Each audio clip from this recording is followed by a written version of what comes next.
Amen. Amen. Personne.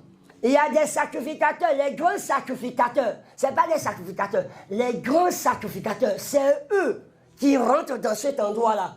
Et chaque fois que tu rentres dans ce lieu très saint, on met une corde à leurs pieds. Et on tire la corde jusqu'au dehors du temple.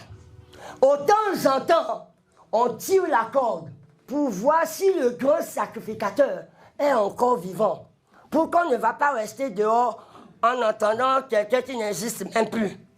Donc, qu'est-ce qu'ils vont faire? Ils tirent la corde. Et lui, il doit bouger le pied pour leur montrer que je suis encore vivant. C'est pour vous dire l'exigence qui est en se présentant devant Dieu à l'époque, avant la nouvelle alliance. Mais la nouvelle alliance a fait que vous et moi, on est saints et irréprochables.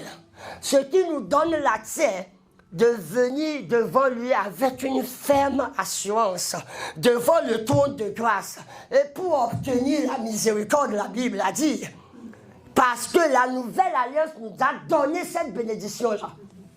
Alléluia. Amen. Non, que les gens ne te disent pas, on va te bâtir un hôtel. Que les gens ne te disent pas, amène $5 000. On va te bâtir un hôtel. Parce que la nouvelle alliance nous donne la première bénédiction. Lisons la parole de Dieu. Éphésiens chapitre 1. Éphésiens chapitre 1. Le verset 3. Il dit, béni soit Dieu le Père de notre Seigneur Jésus-Christ, qui nous a bénis de toutes sortes de bénédictions spirituelles dans les lieux célestes en Christ. Tout est en Christ. Verset 4. En lui, Dieu nous a élus avant la fondation du monde pour que nous soyons saints et irrépréhensibles devant lui. Pour que nous soyons, c'est Dieu même, c'est en Christ. C'est la bénédiction de la nouvelle alliance, c'est la première bénédiction de la nouvelle alliance. Nous sommes devenus saints. Chaque fois, tu peux te présenter devant lui, même si tu es péché. Si tu as péché, aussi longtemps que tu viens, tu dis Seigneur, Seigneur, c'est encore moi. Père, c'est encore moi.